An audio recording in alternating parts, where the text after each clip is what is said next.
What's going on, y'all? We're back. Podcast 86. Crazy NFL week. It was honestly weird, but there's some history being made in it.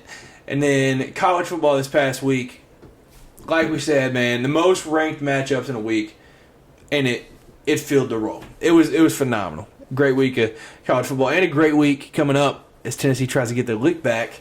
Yeah. On South Carolina. Yeah, so, going dark mode too. Back to dark mode. They're sick. So we'll get into that in a little bit. But we'll start out NFL.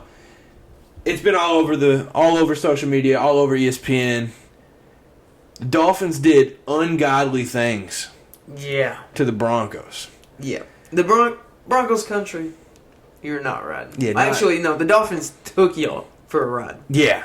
Basically. 70-20 W. But the best thing for the whole game, Tyreek on his first touchdown jumps in the stands and cheers with the fans. Celebration of the year so far? Dude, got my vote. That's the funniest thing I've ever seen. But yeah, 70 points, bro. 70 in an NFL game is stupid. Yeah. When I seen because I was at work for most of the part of Sunday, but when I seen ESPN send out the thing and it said 70. I thought it was a typo. I was like, they mean 7? Like, did ESPN really just mess up? No, 70 points. Yeah, 70 is crazy. Which is the second most points in an NFL game in history. And then they had 726 yards of offense. Second most yards in an NFL game ever. And, they literally could have broke the record, but Mike McDaniel just... I don't even care at that point. If you've already scored 70, what's the other three going to do? Just kick the field goal in the end. He takes a knee. He wants to be a gentleman. Karma's going to... Bro, kick the field goal. Those dudes are going to be part of history. Yeah. I think 72 is the most ever. You would have broke the NFL record for points awesome. in a game. Who wouldn't want that stat? Exactly. Whether they get 70 scored on them or 73, they're getting just ripped. Just do it. But yeah, and Tua, the chances of scoring that much again, very slim. That's a once in a lifetime. They've done it once, so you could say they could maybe do it again, but I don't know. Yeah, it is barely any chance that's I guess they could. You don't get the Broncos every week. Getting 70's nuts. My thing is the Broncos aren't good. But, where's, some of their... they have, Patrick Surtain from Bama. Yeah. Where were those dudes the whole game? Yeah. Yeah, that's kind of my question, too. Because, these are NFL guys. I don't... the worst team in the NFL, they still have the best players in the world. Exactly. And you're getting 70. That's bad. Yeah, that's why you don't see that too often. Because, if you're playing in the NFL as a starter, you're good. Yeah. But Tua, in this game... didn't even throw an incomplete pass till the second half.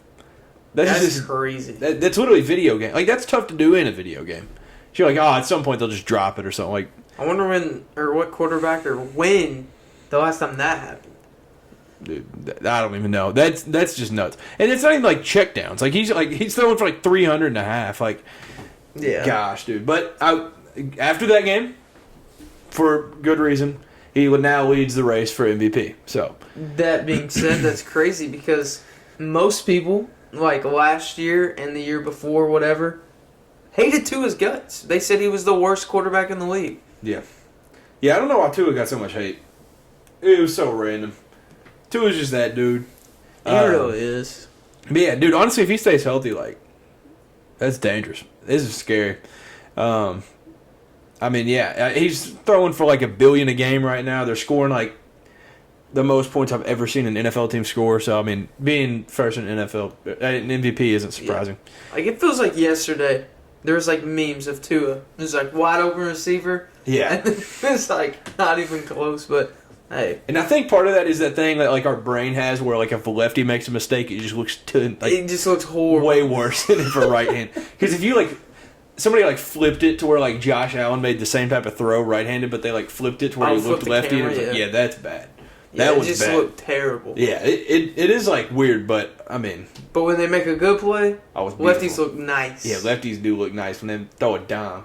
But the funniest thing from this was the Sean Payton press conference, because there's that news reporter, just doing his job, and he's like, "Hey, you guys suck, basically. Because he was like, Yeah. this is historically awful. I hope you know that, Sean. Your team sucks so bad that history is written in a bad way for your team. And so Sean's just like, I'll be brief. Next question. Yeah. What's the question? And he's just getting heated. No, the reporter was like that. Yeah. Like, he knows he just let Hall a team of Fame. score 70 points, and the reporter like was reiterating that, and it's like, dude. Yeah, as if he didn't Next know. question. This guy just hits him with the Hall of Fame disrespect. It's like, gosh, dude. Hall of Fame menace badge. Yeah, dude. no, it is funny though that Sean Payton was the one last year saying Nathaniel Hackett's the worst coach in sports history. He was like 1-2 or 2-1 through 3 weeks. Sean Payton's 0-3. So I guess if Nathaniel Hackett's the worst ever, what's that make Sean Payton? So he was bashing him last season, and now they're in this spot. I miss Sean Payton and the Saints. He I do needs, too. He needs a Drew Brees back. Yeah. I kind of wish like Sean Payton kind of just hung it up, like so we didn't know this Sean Payton. Yeah. Because now I will forever know that Sean Payton got 70 scored on him. So now some of the younger generation, well, I mean, we are the young generation, but younger generation will remember this Sean Payton. Like, no, you have no idea. Yeah. They'll remember like the douche in the press conference and the 70. Yeah, it'll be bad. We remember Sean Payton. Oh, yeah, the coach that scored or allowed 70 points in an NFL game. Yeah, that one. Yeah, that guy.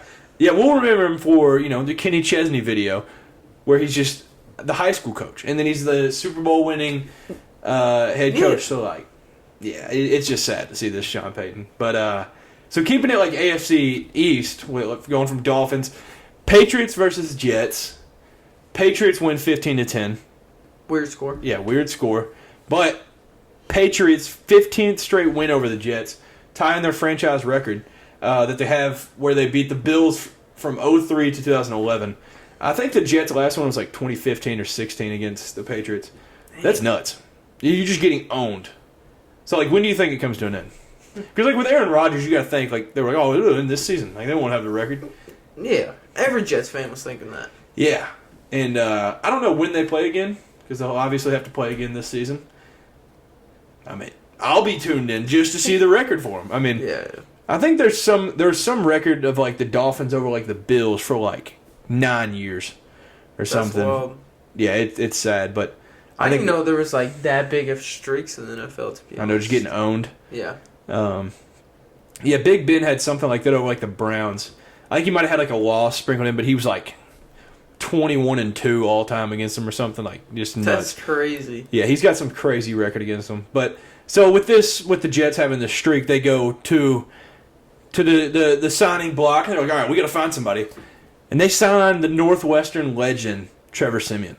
I think he was maybe on the Bengals like before he got signed. I didn't even know he was still playing football. Something like that. Yeah. Honestly, but I mean, yes, I saw somebody posted like a picture and it was like the Jets fixing their quarterback problems with Trevor Siemian. It was like this massive like crack in like a wall and somebody like taped it. Yeah, that's exactly what it is. I don't think that's where you need. Honestly, sign Kirk Cousins. It's been all over like First Take and stuff like. Sign Kirk Cousins, Taylor Heineke, somebody like that. Because Zach Wilson is not it. Yeah, he's had his chance. It's just I rooted for him. I really did. Me too. I was on his side. I wanted. The man is a dog. Yeah, but he has not played up to caliber. Yeah. Like rooted for him, but he's had his chance and not looking too good for the rest of his career. But so then we have the Chargers versus Vikings, a game that I love. Like love just all the dudes in it. But it was sad because it was a battle to see who goes to 0-3. So we're both 0-2 going into it, and the Chargers sealed the deal late on that last defensive play. They make the pick.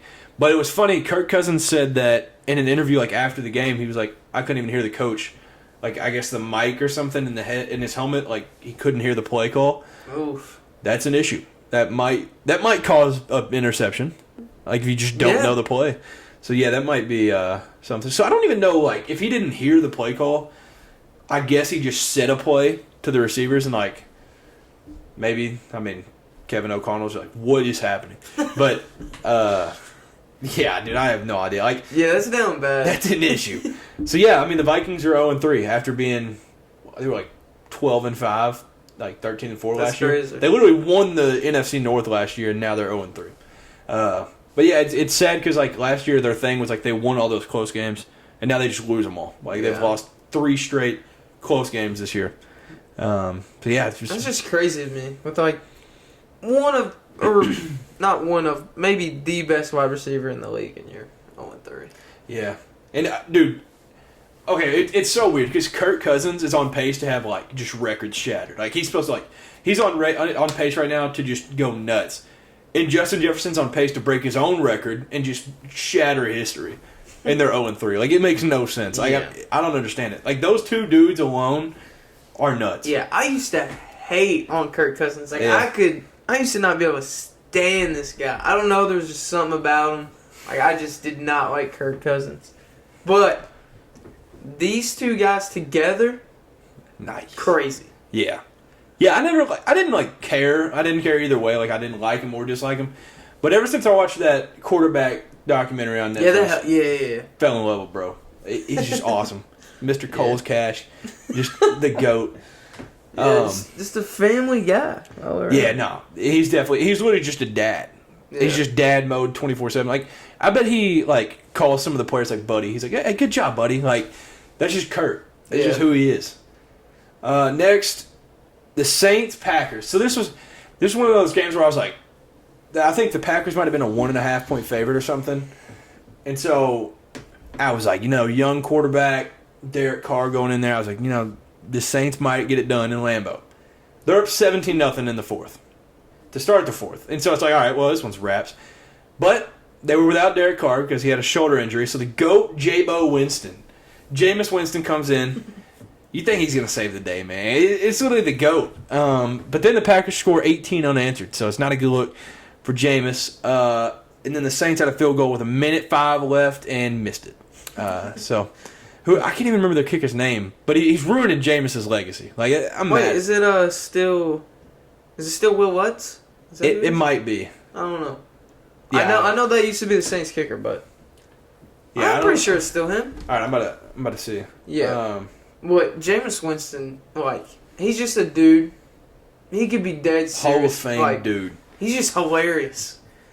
Okay, so Jordan Love, Riley. Jameis walks on the field, like, nothing personal, but like, it just makes me laugh. It's Blake Groupie. Oh, okay, well. Oh, yeah, that's not. Oh, he's a young guy out of Notre Dame. Yeah, I don't know him. Yeah, that guy's ruining Jameis' legacy, so I'm not a fan of him right off the bat. But yeah, Jameis, there was that video last week against the Panthers where he was like running out of the tunnel, and it was the funniest thing ever. Like, so yeah, it's just the way he runs. He's like goofy.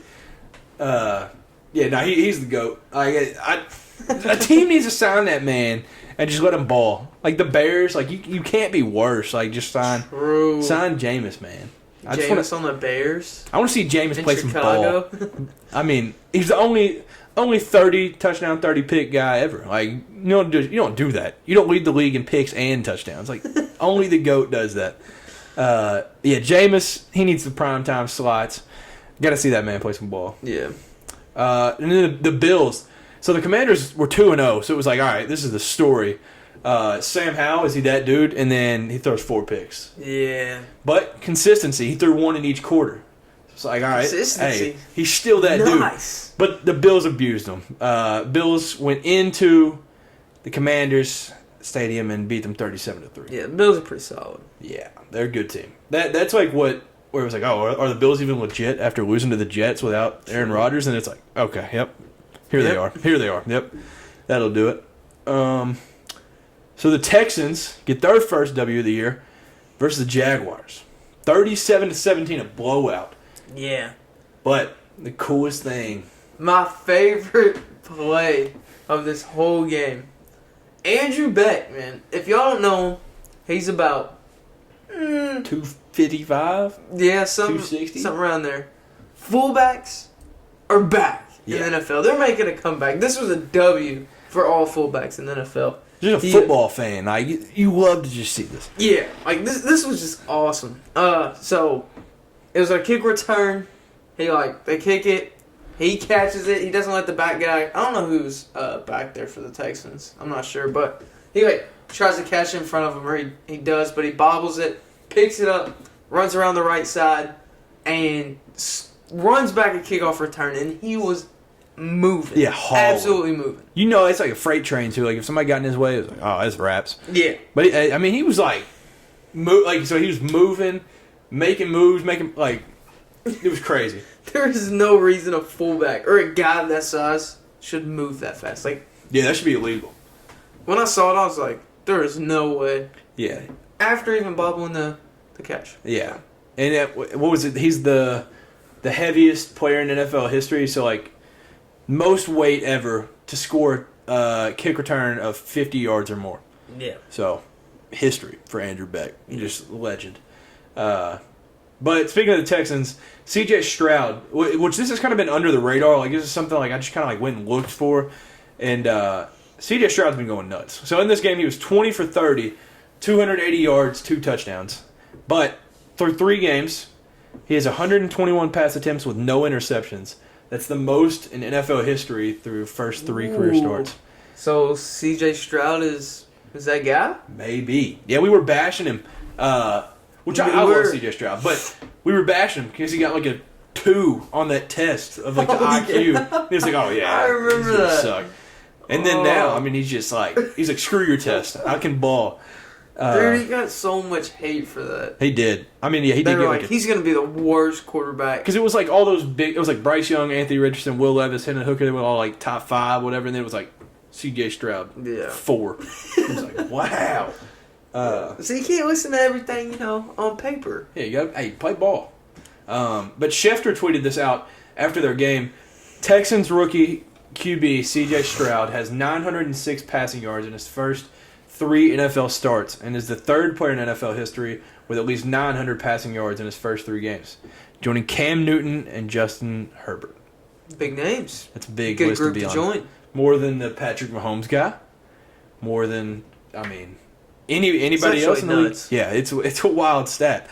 I mean, you could blame it on like the recency of like throwing more, but like it's only been 3 of them, so yeah, it's crazy. CJ's been balling. It's awesome to see, and him and Tank Dell. Obviously, the gritty was like the celebration like last year. Yeah. Now I don't even know what it's called. Like I know like the song that goes with it, but him and Tank Dell have mastered it. So if y'all haven't seen it, go look up Tank Dell and CJ Stroud's like end zone touchdown celebrations. Those are sick. Yeah, I know. Yeah. Yeah, those dudes are the kings of it. And CJ was doing it like at Ohio State, I think, and now it's like the wave. And like him and Tank Dell, it's like every time they score, you get it's like must see TV. Yeah. So yeah, it's sick. Hey, we're gonna have to start doing some picks for celebrations of the week. We do need to. That would be the Bengals would be in it. Well, we'll talk about the Bengals game. But did you see that their team celebration? Dude, it was the funniest thing. The whole defense was just, oh my gosh, man, I was crying. We'll have to pull it up. Yeah, then we had Colts at Ravens. So this was Minshew Mania because Anthony Richardson was out. All-time classic. Who would have thought? It was like I think it was a 1 p.m. game. Justin Tucker, late in the game. I never thought I'd see him miss a field goal short. I thought it was like, oh, he's got the leg. Like it's just left or right. Yeah, I thought if it was on the field, he could get it there. Yeah. But it was 61 yards, and he missed it short for the win at the end of regulation. So it goes to OT.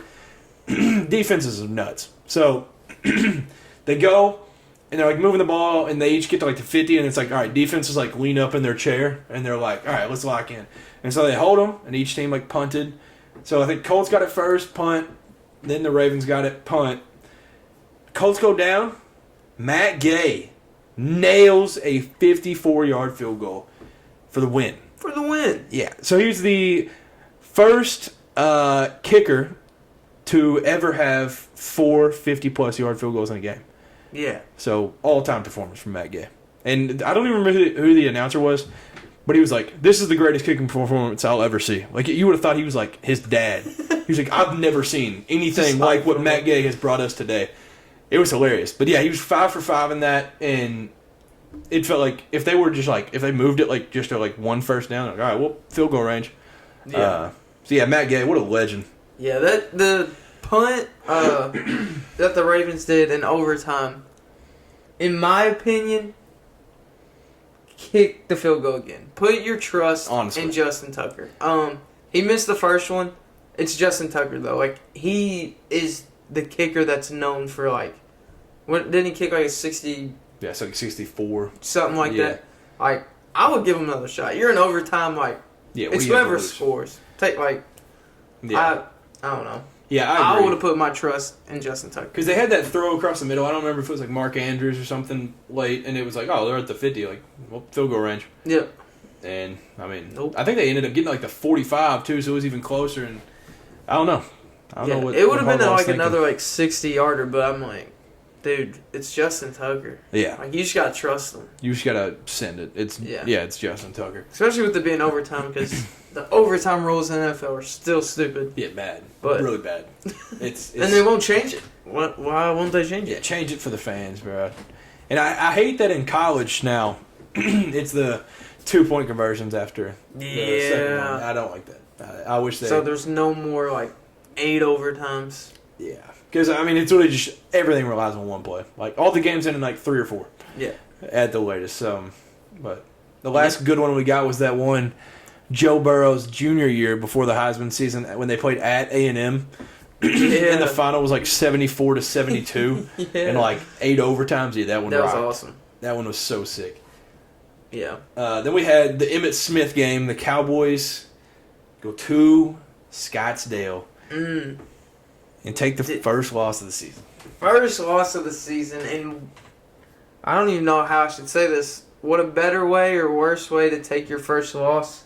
For you? For me. Yeah. From a former Tennessee Ball, Josh Dobbs, getting it done for the Cardinals. So shout out to him. I had to catch myself watching this game because the announcer would be like, Joshua Dobbs. I'd be like, yeah, and then I'm like, oh wait. No. Chill out. Yeah. When I was watching this, I was like, I know Cade's in shambles right now. That's like one of his all-time favorites. I didn't know how to feel. I was like all confused. Yeah, so what do you take away from it as a Cowboys fan? You think it was kind of like a overlook, like, all right, whatever? Yeah, like, I think we went into, like, it's the Cardinals. They're 0-2, like, competing to be the worst team in the league, honestly. But, hey, shout out to Josh Dobbs. Cowboys defense did not look like the number 1 defense in the league. We gave up, like, 200-something yards on the ground, and just some big plays in the second half we just gave up. It was, like, 21-16, I think. Like, we still had a chance, and then a dude was just wide open, like, missed coverage or broken coverage, and he ran downfield. But yeah, it was just a few broken plays, honestly. Nothing too crazy besides on the ground, but yeah. And I think honestly, like going into like the season, I was like, the Cardinals aren't going to be but honestly, like, it is the Commanders their first game, and they lost it, but like they competed, like it wasn't like a blowout. And then they should have beat the Giants. They lost by, 3? And then, I mean, they played well against you also. Maybe they just don't suck somehow. maybe. And Jonathan Gannon just figured it out. But so there's 2 Josh Dobbs TikToks I want to bring up. So did you see the one about where he went into the team store? And yes, and they didn't even have his jersey? Yeah, that's crazy. That's insane. This dude starting quarterback.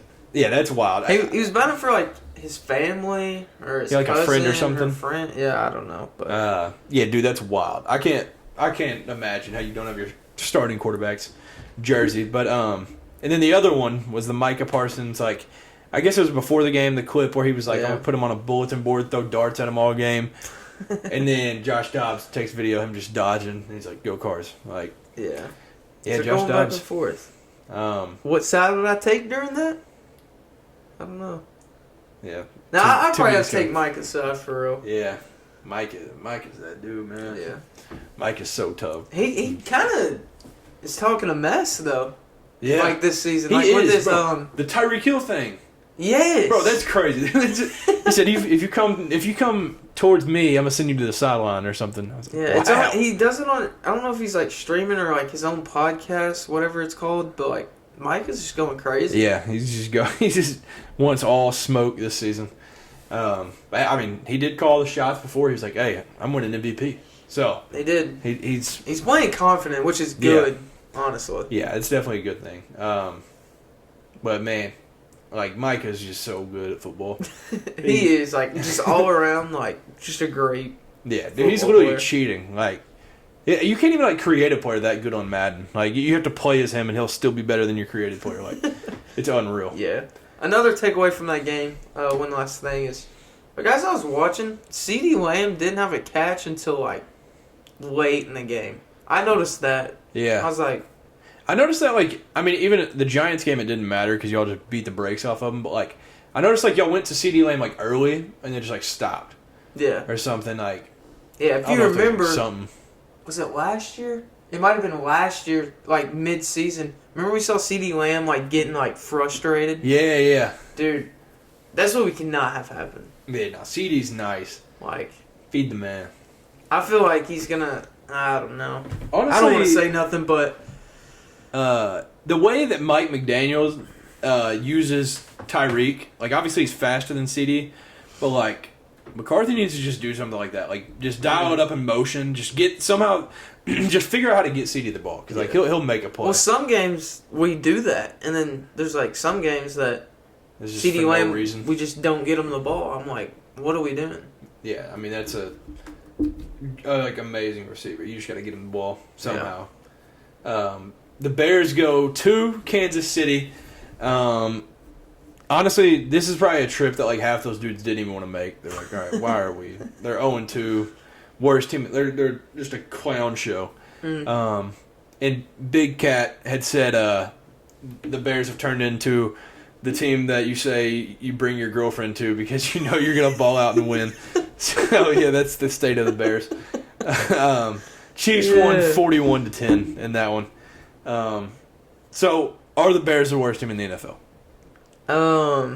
Yeah, they're in a good spot for it. Yeah. Good contention. Yeah. Caleb Williams, you are a Chicago Bear. That'll probably be said. Hey, how do you feel about that? Because I seen some the other day on Instagram where how some people were upset how the NFL draft works. People's talked about it forever. So like the best player in college athletes go to the worst teams in the NFL. I mean, if you're truly like a generational talent, you'll figure it out. Like, yeah. Like there for a while, but the Browns. You gotta think they're put in a spot to not succeed in the NFL. Yeah, and that's something I've always like felt bad about because like Tim Couch came out of Kentucky like our greatest player ever, and then he just was like top 3 in sacks every year for like his first 5 years, and it was like, oh okay. So yeah, that does kind of suck, but I do think like if you're truly built like to last, and I think honestly like when a team does suck that bad, they should. It's on them if they don't make a couple other small moves. Like if a team's just O-line sucks or something, get a couple pieces to help that guy. But honestly, I feel like if you are like generational, like, but those guys from like that range of like 4 to like 10, they're like some of the best athletes, and they still go to those sorry teams. Mm-hmm. It's like, oh well, that kind of sucks. Yeah. A good example is Joe Burrow. He turned the Bengals around because the Bengals were awful. Yeah, the Bengals were really bad. And, I mean, even Baker. Baker went number 1 to the Browns, and they had been years of just miserable. Yeah. They were, 2 years removed from an 0-16 season, and then he took them to the playoffs like 2 years later. So I guess that could be, like, an argument. But, yeah, there is a lot of guys, like, just for the situations they're put in. It's like, wow. Yeah, that is true. So, yeah, I guess if you are, and I think a lot of it, too, like, you do put a lot of it back on, like, who – like those organizations are drafting. Yeah. Because like mentally you've got to be in a right space like to be at a bad franchise. Because like there's the Johnny Manziel thing where he watched 0 hours of film and he was just not motivated for anything. Like, that can happen. Like you got to get a guy that's motivated, wants to play football, wants to get better, and like doesn't take losing for an answer. But yeah, it does suck to see the guy you see in college throw for 450 and 6 touchdowns a game, and then he goes and he has to throw for 100 and gets sacked 20 times. Yeah. So like you said, Caleb Williams, welcome to Chicago. Yeah, welcome to Chicago, man. I don't think we talked about it where he said depending on who has the number 1 pick, he might just stay in college, which is crazy. Yeah. I wonder if the Bears are one of those teams that he's talking about. Like, 'cause I wouldn't want to go to the Bears. Dude, it's got to be. Yeah. I would think, because, so he's a DC guy. And before the season, I was like, maybe the Commanders get up there, and that'd be cool. Like, he goes home. But yeah, that makes sense. I was like, I wonder if, like, Arizona, like, I wonder if that would be, Like, I want to know. I want him to leak out who he's talking about. That's so bad that he would stay in college another year. I think he's just saying like in general, like Yeah. not a specific team, but like whoever the first round or the first pick would be, depending on what team it is, he'd be like, do I want to go there? No, Yeah. probably not. Yeah, I guess in my head, there's just one team that he always sees on like Madden. He's like, ain't no chance. Those guys Ain't suck. no chance. Yeah, that's just how it is, like in my head. But yeah, no, I'm excited. I hope he is like what people talk about. He's gonna be in like Patrick Mahomes. I hope that's what he ends up being. But I ended up turning this game off. Not only was it a blowout, I was tired of seeing Taylor Swift. It was Dude, cool for the first quarter, but like before the game, they showed her in the box next to Donna. It was great duo. There's Taylor Swift. Yeah, this is awesome. And they're like, look at Taylor, cheering him on. All the Swifties were tuned in. Yeah, all the views were nuts.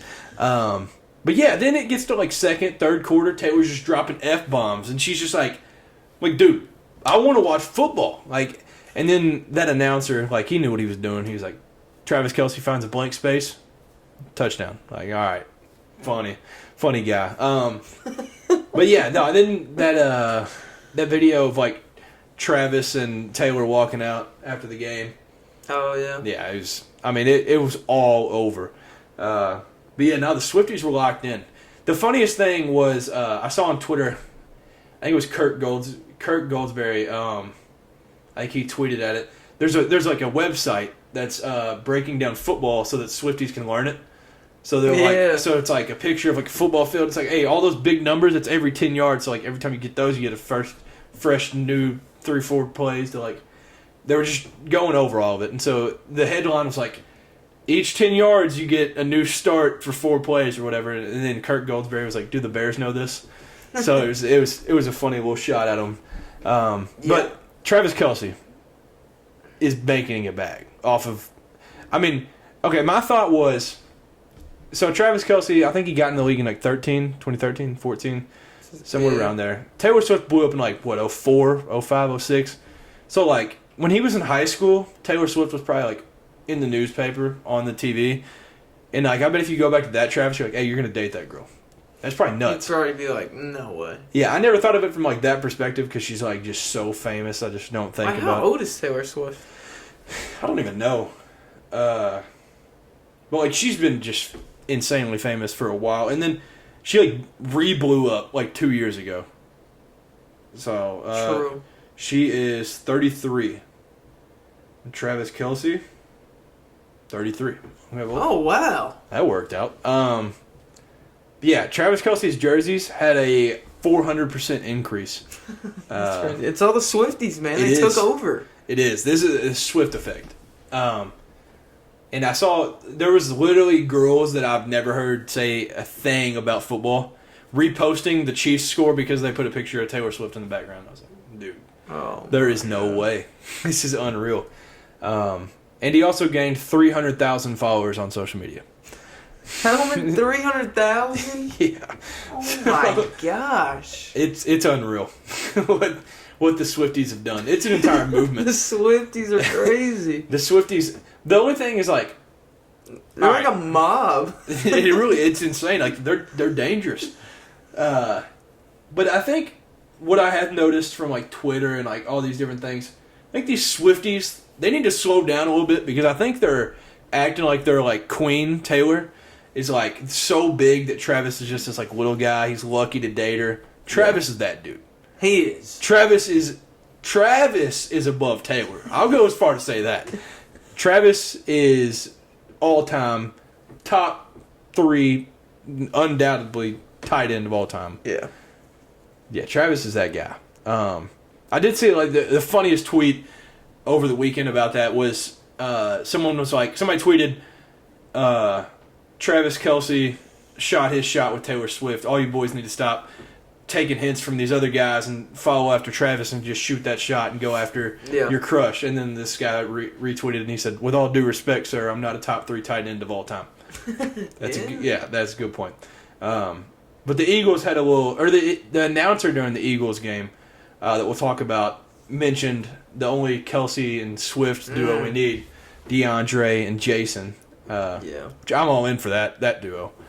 Yeah, it's just two totally different worlds. Yeah, it's insane.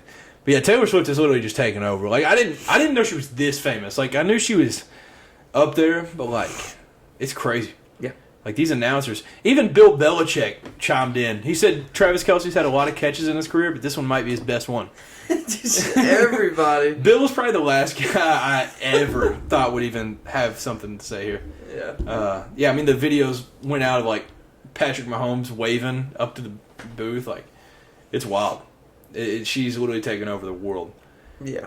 Then the Sunday night game, Steelers, Raiders, all time. Like this uniform matchup is awesome because it's like two teams that'll never change their uniforms, so they're just classic. Yep.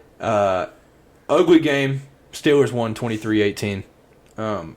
Jimmy G tried to just lose by a million, but Kenny Pickett was battling with him to see who could lose. Kenny played bad at first, but he figured it out. And honestly, I don't know why it's so simple from like a fan perspective. You just figure out how to get George Pickens the ball and he'll make a play. Like he did it in the Browns game. He had like a 71-yard touchdown, and then in this one, there was just times they'd just throw like a dig and he'd just get 40. It was like, okay, well, there's your weapon. Like, just get the dude the ball. But yeah, and also TJ Watt is good at football. Like, TJ Watt is announcement. Crazy, dude. Yeah. TJ is actually like, I think he's on pace for like 34 sacks this year. So like, he's just on an absolute tear. Like I don't know what he's doing. Yeah.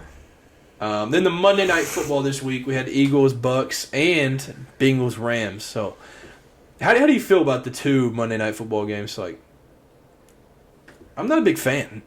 I'm just gonna be honest. I like having more football, but like, throw one of these games at like Sunday at 4. Because then it gives you a game in the middle of like the prime time and stuff. But like, I like the Thursday and the Monday to have their own, like, get all the hype. Because like, but the past 2 weeks, this week I watched Eagles Bucks until the Rams Bengals came on. So like, I feel like it's kind of just there. It's like a warm up, but I don't know. That time on Sundays from the 1 o'clock games to the prime time. That's like the dinner nap time. True, yeah. You know what I mean? It's the catch like disease. not trying to sound old or nothing, but that's when everybody like takes a break, like take a quick little nap, eat something, and then get ready for a primetime game. That is true. I just feel like, to me, it's just like Sunday night should be alone at primetime. Thursday and Monday they should have their one every week. That's just how, in my head, that's how it should be. But I mean, or I think these should be scattered out different because it's 7 and 8:15. It's like, all right. So we get midway through the second quarter, and then we have to change it. Which you can't do the dual, like, TV, but... like, I wish this was, like... Seems crazy, but 6:30. Like, 6:30 kickoff, and then, like, a 9. Yeah. So then, like, most of the game, or the game can almost be done by the time the other one's starting. But that's just me. I don't know.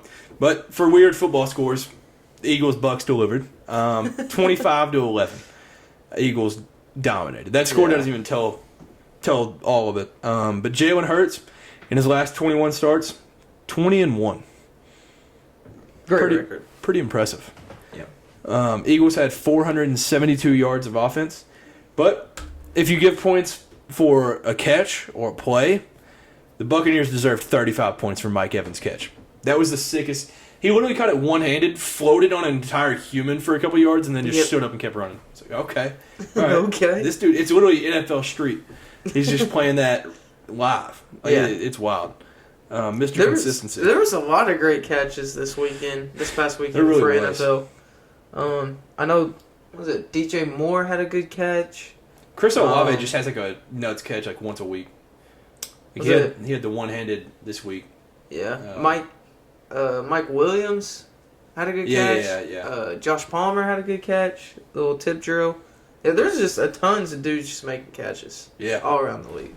Yeah. It was a great catch week, no doubt. Yeah, great catch week. But then the other Monday night game that I was more looking forward to because they announced probably 4 or 5 that Joe Burrow was going to play, which I thought was risky. That's an expensive human.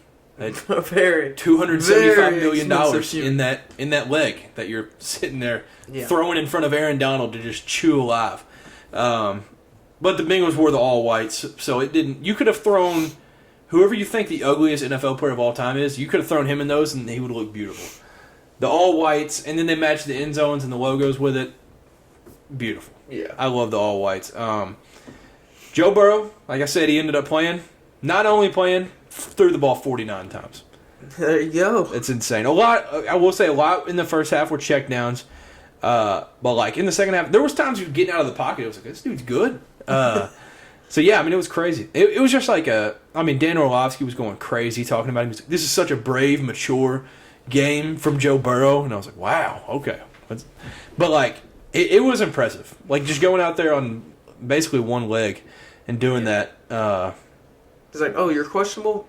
That's fine. We're gonna make you throw it 49. Yeah, we'll just throw it 50 times. How does that sound, Joe? Yeah, he didn't end up throwing a touchdown, but like they showed in like the first half that like time of like from the time he was getting the ball to like releasing it was like 1.8 seconds. He was just like just soon as he getting got out. It was like 5-yard hitches, digs, everything. It was so funny. But at halftime it was 6-6. Boring. You want to fall asleep. But I thought ahead. So I thought instead the Bengals have had a slow start the whole year. I had a feeling it was going to happen. I didn't start watching it at 8:15. Sat my phone to the side so I didn't get notifications. Waited a little bit, skipped all the commercials, and so then the game can't be boring if you're just constant game.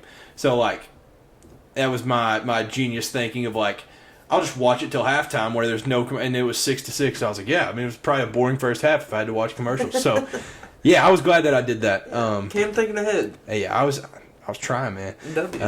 Yeah, the second half was electric though. Like it wasn't even that there was like 40 points scored, but like the final was 19-16. But they were throwing it. And boys were slinging it. Yeah. And like I said with Tyreek, Zach Taylor took notes from Mike McDaniel and just did the same thing with Jamar. Like Jamar was like in the slot this play, out wide this play, sometimes backfield, in motion. Like he was everywhere. And I mean Jamar hadn't played good this season until this game, so definitely a big showing for him. And the Witherspoon interception at the end. It was with 10 minutes left. Like you said, catches this week were nuts. This one was literally in Tyler Boyd's chest, and Devin Witherspoon went around, grabbed it with one arm, and fell and just took it. Yeah. And I was like, what? Like, even Tyler Boyd got up and was so confused. That was my reaction. I was like, huh? I was like, oh, how? I was like, how does he have the ball? It made no sense. That was insane. It was crazy. And the Bengals defense showed out. They had 6 sacks, which I think it popped up the stat that was their primetime record for sacking the game. And Logan Wilson was the story to me because, one, that first play, the first interception that he had, Matthew Stafford had one of the crazy, like, it was going to be a nuts play. He was, from what I remember, he dodged, like, broke like 3 tackles, whatever, and then he was like, just sidearm threw it, and it was almost perfect. Mahomes. Logan Wilson just dives in front and takes it. And I was like, okay, ready to ruin a highlight. But it was crazy. And then Logan Wilson had the other pick, too. So, yeah, 2 picks for him. Nuts. But, yeah, Bengals, I mean, they escaped with the W. Yep. And, dude, Dan Orlovsky was having a heyday with the Rams at the end. He was like, why are you not spiking? Why are you not calling timeout? Like, freaking out. And he's like, they literally threw the game away. They don't want to win. I'm like, all right, Dan. But no, yeah, it was an awesome game. Joe Burrow, in the end, he was like, we're good. Like, the whole injury, we're chilling. So that's definitely positive for the Bengals considering, expensive human, to say the least. Yep. So, like we've done many times, I've got some of these NFL overreactions to read to you, and you just say, whether they're good or not. Let's get it. The Dolphins will set the single-season scoring record this season. NFL single-season scoring record. Yes. Yep. Okay, this one might hurt. New year, same old Dallas Cowboys. Oh, man. Don't you love that? I'm going to go... No. No? No. I say no. It's different. It's different. You can feel it. Yeah. So we talked about this already. The Chicago Bears will land Caleb Williams. Yeah, welcome to Chicago. Yeah. The Indianapolis Colts are the best team in the AFC South. So, I mean, the Jaguars aren't looking good. Yeah. The Texans can't be good. And then the Titans are 1-2, and Ryan Tannehill looks like he have no shot. Like you just Yeah, can't. no, it's the Texans. Have fun though. I mean, hopefully it's a fun season. And then this one's interesting because I mentioned the Titans. Will Levis will be the Titans' starting quarterback by November. Hey, that'd be hype. I'd be For excited for Kentucky it. fans. Yeah, yeah. I don't No, know. I would. I'd be happy for Will. Yeah, That'd be awesome. I'd be nervous though. I'd be like, man, because how much hate he got, Oh. bro. I'd be so nervous. I'd be like, man. Oh, I just feel for him to like do good. Yeah, I just want him to just do good because, like, gosh, he has so much hate, and I know like a lot of Tennessee fans like hate him, and like obviously a lot of Tennessee fans are Titans fans. Yeah. So like, man, I would just hope he does. He can't do worse than Ryan Tannehill. Like Ryan Tannehill has looked awful so far this year. He's thrown like 3 or 4 picks and like 1 touchdown. I don't know why. Like Ryan Tannehill, like over the years, like hasn't been too horrible. Not great, but not horrible. So I have a question. How old do you think Ryan Tannehill is? 40? No, I'm just kidding. He's got to be up there. I'm wanting to say 34. 35. So honestly, Okay. I thought he was older than that. Like he just seems so much older to me. Like Yeah. he just feels like one of No, those I knew dudes he that's was been- like mid 30s. Yeah. No, I mean he's 35. To me, he just felt so much older. I don't know why. He just felt like he's been in the league for 37 years. So there's some college football. Week 4, like I mentioned at the beginning, this weekend had the most ranked matchups in a regular season since 2015. So we'll run through some of these like quick little side notes. Drake May lefty touchdown. That was nuts. Yeah. Like when you get Patrick Mahomes tagged in your highlight play, you're doing something right. Yeah, that's wild. The Ricky Pearsall one-handed catch, possibly catch of the year. Yeah, That was unreal. he's competing for it. Yeah, it was literally he was doing the logo on his chest. He literally just did a jump man. Yeah. Like it was wild. And then we had James Madison's coach channeling his inner Pat Bev and pulled out a phone to show the ref a replay. And the ref like freaked out, so it was goofy. Yeah. He was like, no. He was, put that phone over there. Like, Yeah, because that's illegal. You can't do that. yeah, that's a little. It was goofy though. I wish I could have just been in, like a fly on the ref's shoulder there, just see what was going on. Like it was funny. The commentator was like, I've never seen that. yeah, never in my life have I ever seen. Yeah, no, it was awesome. Yeah. Some of the other games that happened. Number 22 UCLA at number 11 Utah. 14-7. Not the most electric game, but the Utes win at home. They keep their home game winning streak intact. No Cam Rising still. I don't know when that dude's going to be back. Because we were talking about him like week 1, like, oh, is he going to be back? Mm-hmm. We're going into week 5, and he's not playing football yet. So, yeah, Nate Johnson still playing for him. So, I mean, he's getting it done. Like, I guess if you're a He Utah is. fan, you got to be happy. But true freshman, Dante Moore, it was his first Pac-12 game, and you could tell. Because, like, right off the bat, he was just getting rushed, throwing bad throws. Like, it was hitting him. Like, Yeah. Power 5. It's tough, man. Yeah. But yeah, no, it was all right. It was a decent game to watch. It was that noon game, so it was like, all right, warming up to the day. But yeah, keeping it Pac-12. Number 14 Oregon State went to number 21 Washington State. This was the game where Cam Ward put the nation on notice. He was 28 for 33, 404 yards, 4 touchdowns, no picks. Yeah, dude balled out. Yeah, he went crazy. Yeah, the Cougars won that one 38-35. But Cam Ward, we were both talking about him a little bit in the preseason. Like, people just don't know who he is, but, like, this season was gonna tell it. And, I mean, through the first 4 weeks, people know. Yeah. I don't think he's, like, Heisman contender or anything, but, like, people are like, all right. He's definitely going to make a name. Cam Ward's good at football. Yeah. That's what everybody's saying now. So I've got something I do want to talk about. So this was cool because one of my favorite things ever, like in the world, is just those late night Pac-12 After Dark.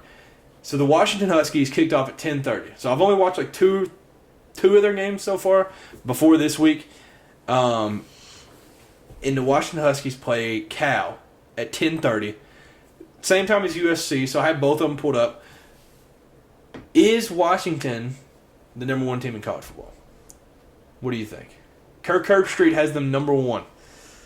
They're playing great. Yeah. But I can't put them at the number one spot. Number one's high praise. I can't put them over Georgia yet. But, yeah, they're playing unreal. Yeah. They have a top 20 defense. And I was just doing my thing like it's 1 a.m. Washington's up 50. I scroll on Twitter. I'm like, all right, what are people saying about Washington right now? Because those people on the West Coast are probably talking crazy. The first tweet I see, I'm getting 2019 LSU vibes. I was like, wow, okay. Well, that team went 15-0 and didn't play anybody close the whole year. So that's a lot of praise. Yeah, that's a hot take. Yeah, very hot take. Just those West Coast teams, the competition out there. And this might be a little SEC bias, but it happens every year. The West Coast teams, they play great all year long, and then it gets into playoffs and bowl games, and then they play some, Big Ten teams, SEC teams, and they get smacked. Yeah. Not all the time, but majority of the time. So that's why I can't put Washington number one. I gotta see them play, Southeastern team. Yeah. I don't remember if it was in the USC or Washington game, but one of the commentators said 35 times. He's like, Pac-12 team, write it down. At least one Pac-12 team will be in the playoff. Yeah. And I was like, I mean, maybe. They're just gonna beat up on each other the whole year and just knock each other down, and then whoever makes it out of the gauntlet, I guess they can. But I mean, you can't you can't have two losses. We'll just go ahead and put it that way because there is a difference of the Pac-12 and the SEC, Big Ten. Definitely. SEC and Big Ten will get a little leverage. They'll be like, all right, well, these teams are just better. Yeah. So they're not going to throw in a 2-loss Utah just because they win the Pac-12. You're going to have to prove it. So USC, Oregon, Washington, you have to go through because they all play each other this year. Not every year do they all match up, but and I mean, Oregon goes to Washington. I think Washington goes to USC at the end of the year. Yeah. But you're gonna have to make it through all that. Yeah. When's the last time a Pac-12 West Coast team has won anything? Well, I guess they made it to the playoff in 2016. Yeah.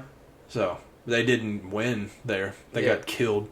Yeah. Besides the Mariota year and USC way back when Reggie Bush was there, maybe. Yeah. That's only 2 times I can think in the 2000s that I can Yeah, no, I mean Oregon and I mean even Oregon with Justin Herbert, which it's so insane that this came to my mind. The only big win that I was thinking could have happened where they played against each other was, if you remember 2019 or whatever it was, Oregon and Auburn played in the season opener in the Chick-fil-A kickoff, which is so weird that came to mind because it resurfaced this weekend that Bo Nix and Justin Herbert played against each other in college, and Bo Nix is still in college. Justin Herbert's in his 4th year in the NFL, which, that's nuts. But that game, if Oregon would have pulled that one out, that would have been big. You beat an SEC team. That would have been, yeah. They didn't. So there's your example of okay, Oregon also last year with Bo Nix played Georgia, got beat by 1,000. So all these games where they do play these good teams, it just doesn't work out. I mean, USC last year played Tulane and lost in the Fiesta Bowl or something. I don't remember what it was, but yeah, they just proved to not. And there's a lot of friends of both of ours they're just dude, I can't stand the Pac-12. They're just overrated every year, and so I'm even though they're overrated, I absolutely love it because I love watching those teams play each other. They ain't ever gonna compete, and maybe at some point they'll get a natty in that conference, but I don't even care. It's just fun. That regular season out there is a blast. I like those 2:30 game endings. Yeah, everything's about to change though, so we'll see next year when everybody merges. Yeah, USC. I mean, they'll be playing Big Ten teams. Yeah. For regular season, it's gonna be weird. Yep. But yeah, so we mentioned this last week before. Michael Penix Heisman is in legit consideration. So he has 1,636 passing yards, most in the country, 16 touchdowns, 2 picks, and he hasn't played a full game yet. I think he's 4 or 5 quarters short of playing a full game, or like of playing every quarter. So he's just insane.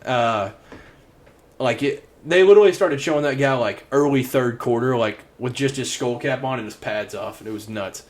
But one takeaway, I can't remember the other guy's name, their second best receiver. But Rome Odunze is a name that people got to watch. He's going to, all right, I'll say it now. He's going to be a top 3 receiver taken in the draft. He has, in this game, he had 5 catches, 125 yards, 2 touchdowns, and a punt return. Didn't play the second half. He's had over 100 receiving yards every game this season. First time a player has ever done that in Washington's school history. He'll be a very high draft pick. He's just calling it so now. good. He's insane. It's what every time they like Michael Penix like loads up, his lefty arm, and he's just getting ready to throw it. He's like, well, if he's throwing to Rome, he's got nobody within 15 yards of him, and like Rome just scores 5 catches, 125 yards. It's nuts. Is he going to the draft next year? Yeah, I think so. Because I think he's like a true senior this year. That he's wild. That dude is just different.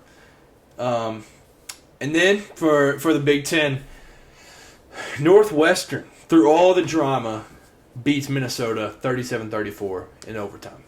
Probably the most points scored ever in a Big Ten game. But yeah, Northwestern. If you lose to Northwestern this year, you're bad. We'll just put it that way. Yep. So in the SEC that we didn't even talk about, some of these games ended up being close. Number 12, LSU beat Arkansas 34-31. South Carolina beat Mississippi State 37-30. Spencer Rattler threw more touchdowns in this game than incompletions. So that's always nuts if somebody does that.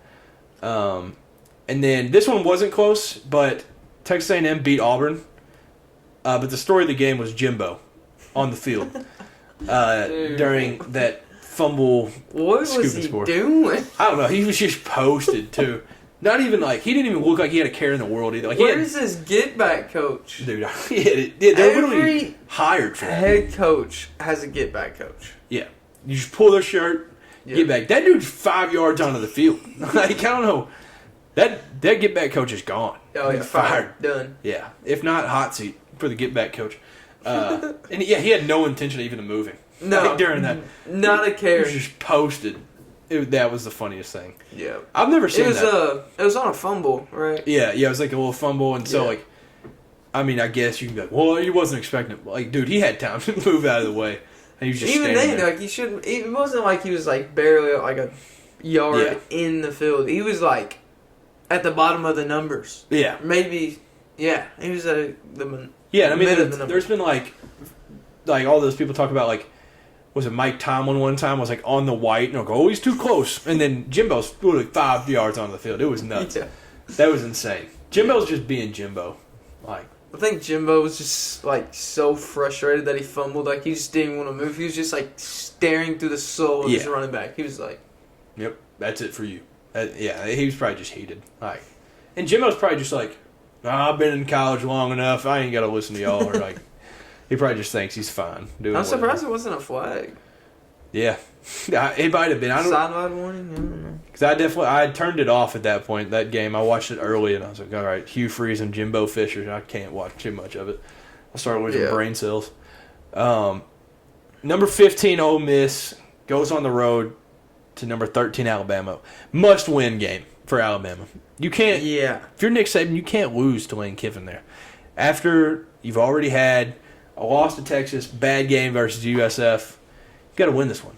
And I had taken Ole Miss originally because I was like, I don't know. I mean, Alabama, they're Alabama, but Ole Miss is good this year. But Jalen Milroe came back and the Tide won 24-10. Yeah, way better second half for Jalen Milroe. Yeah, early in that there was that early pick where it was I think somebody's mom could have made a better throw or a better read. If you're all right, just don't throw it where the guy in the powder blue helmet is. Just don't throw it over there. Exactly. Jalen was like, oh, there he is. And then, yeah, it was bad. The second half was solid. Ole Miss led this game 7-6 at halftime. Alabama that second half was Alabama. Defense, we were able to run the ball. Around. Yeah, throw the ball. They looked like Alabama. And then there's that famous picture after the game of right after they shake hands where Nick Saban's walking towards whoever was taking the picture, smiling, and Lane Kiffin's got a sad face walking away. And it's all right, well, Alabama's back. So that was a fun game for a person that doesn't hate Alabama. I know a lot of people hate them, but I feel like that was a tough, not a tough loss for Ole Miss. It's Alabama, but if any year to be able to play good and beat Alabama, it was this year. Yeah. Them not 100% on quarterback, for Lane Kiffin and Ole Miss, they needed to beat Bama this year. They did. That would move them into that next step of the SEC West. Yeah, and I actually went back and looked at where we had everybody on our SEC head coaches tiers list. That one probably would have moved him up another tier, but can't. No, we can keep Lane down there. Yeah, he gonna drop. He gonna drop one. He on the hot seat. Man, I wish Tennessee played Ole Miss again this year. Man, I saw on this just shows how sick the blackout uniforms are for you all that we're bringing up again. But I did see when Lane Kiffin was the coach at Tennessee and y'all wore the black for the very first time. Oh, yeah. That popped up the other day and it was young Lane and Tennessee stuff. I was like, man, I want to send it to Cade because it's sick. But those jerseys were cool. At the time. The black, at the time it was dude, this is awesome. But the actual jersey, dude, it was awful. Yeah, foul. It looked terrible. Compared to now, it looked. Didn't they go out into warm-ups and stuff in the regular orange, and then they went back in and came out the tunnel in those? Wasn't that? It was something like that. Yeah. Because nobody knew, and obviously social media wasn't as big, so they didn't post it. Right. But I remember that the crowd's reaction. Yeah, Halloween night. There's black unis. That was awesome. Yeah. But dude. I don't know. Yeah. It looked like Walmart bought steam print jerseys. It did. But I think that was just Adidas at the time. It was just Adidas back then. Yeah, Adidas at the time. It was rough. They couldn't figure things out, to say the least. Yeah. So we had a huge matchup in the Big Ten, the first big conference matchup. Number 24, Iowa, at number 7, Penn State. We both took Penn State, obviously. And the Nittany Lions dominated. They won 31-0. I mean, they just dominated the whole game. But credit to Iowa. They at least showed up. They at least moved the ball a little bit because it was the whiteout. So, the whiteout is nuts. The whiteout just decreases. It just changes. Yeah, whatever the spread is, just flip 10 more. Yeah. The whiteout's nuts. That'll have somebody's grandma going crazy. You get there, you start warming up, and you just see people all in white getting there. You're like, well, you might as well just go ahead and head back to the bus. Yeah, and early on, so there's a famous J.J. McCarthy where they had the, or no, that wasn't even, it was Shea Patterson, I think. I don't remember who it was. The Michigan quarterback, where the first play of the game they had to call a timeout. Oh. It was the first drive Iowa had to call one. Dude, that's the loudest, crowd video. If you look up on YouTube the loudest crowd, or the loudest college football crowds, that'll be on It's there. number 1, and number 2, number 3, number 4. Yeah. They had to call a timeout in the first drive, and I was like, dude. Yeah. They call a timeout, the crowd just gets even louder. Yeah, they're in the video. Dude. I couldn't imagine being at that game. You can't even hear your coach. It's so wild.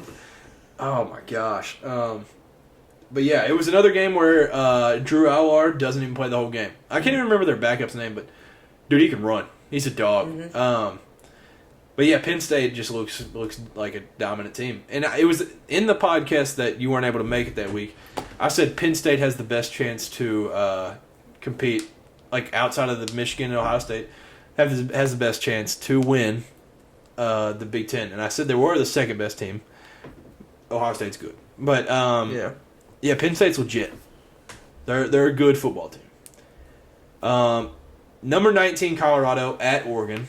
Going into this week, we probably... Game of the week. Yeah, we were like, yeah, this is going to be a good game. This is awesome. No Travis Hunter, but, like, they'll be fun. Should be fun. Oregon dominated, to say the least. They were up like 35-0 at half, I think. Yeah. They win 42-6, and that it was so much worse than that. They legit could have scored like 100.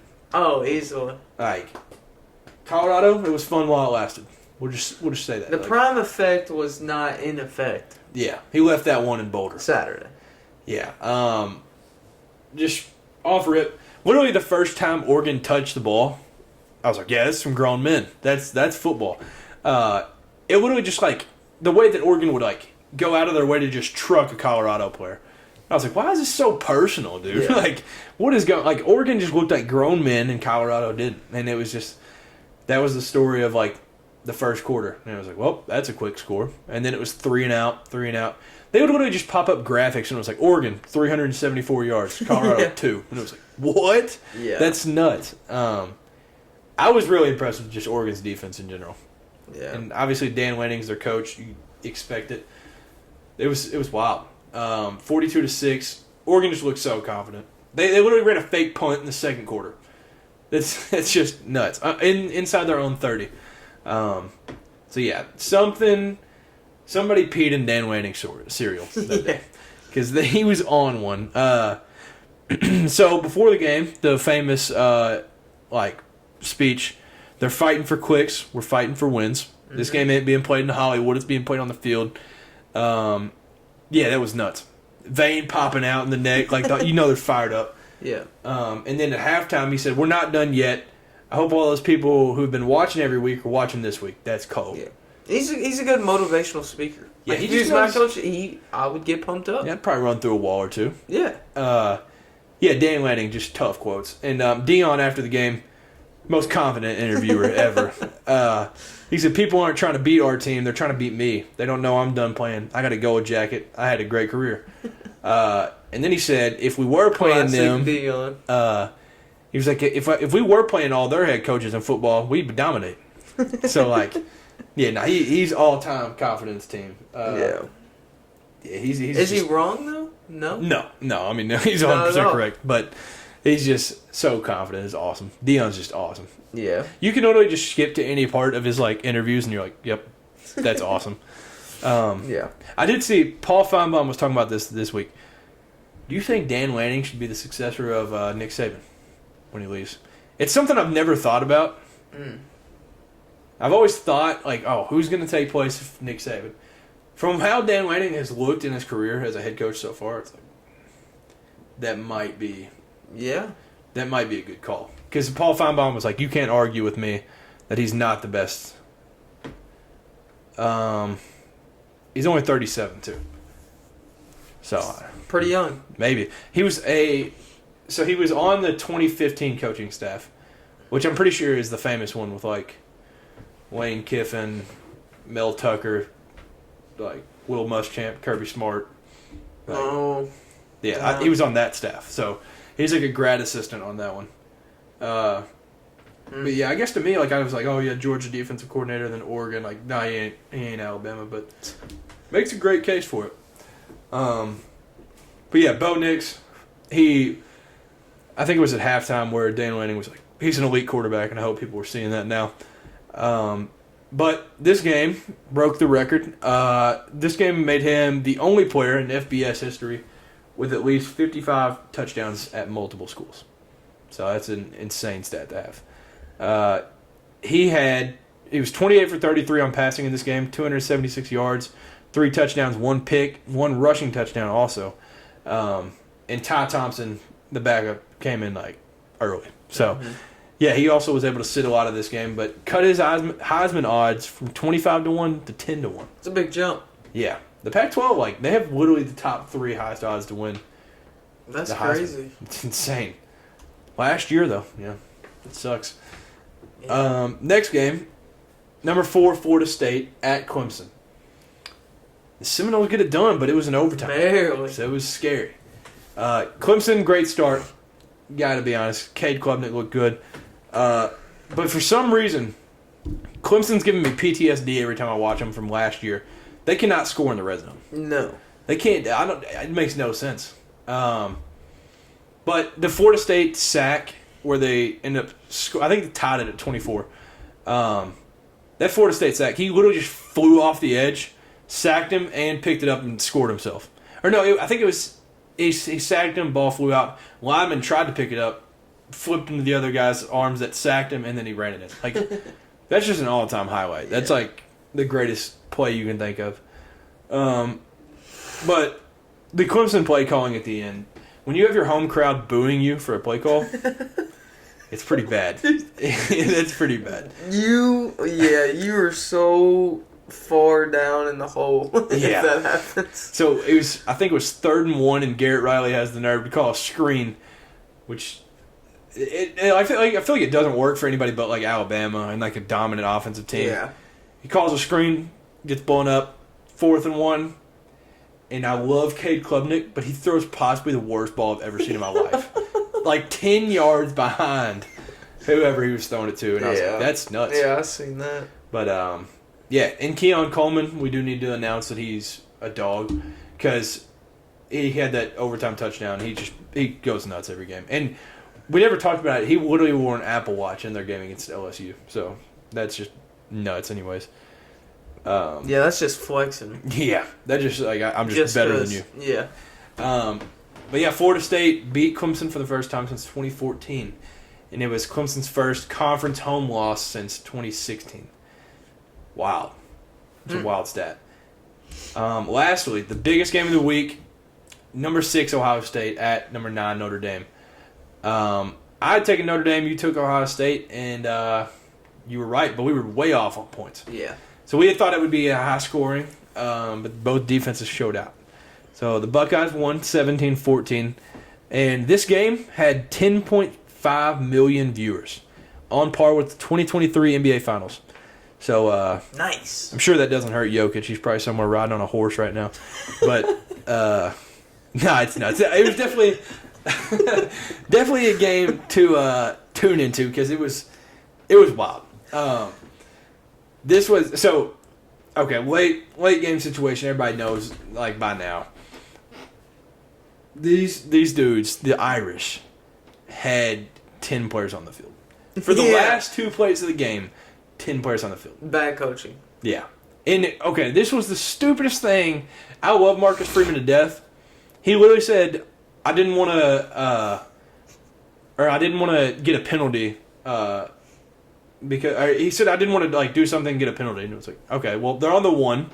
How much closer can they get? They're gonna go to the 1. Like, do something. Like, it was insane. But yeah, this game was wild. It was 3-0 at half. Marvin Harrison got injured on a scary play where he got rolled into the back of his like leg while blocking. Yeah. But he came back next possession, so he might just be like Iron Man. But. I mean, last year we talked about it. Marcus Freeman held Ryan Day's offense to low scoring, and he did it this year.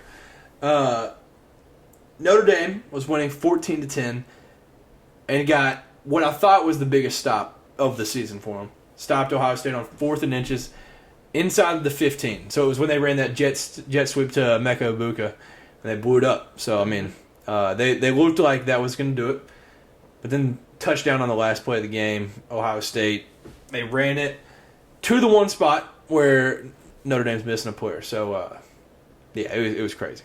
Yeah. 10 players, you're just not going to win many ball games. Like, you're just at a disadvantage, and they literally ran the ball to the spot that you're missing your guy. So, it's a sad way to go out. I bet Irish fans were crushed.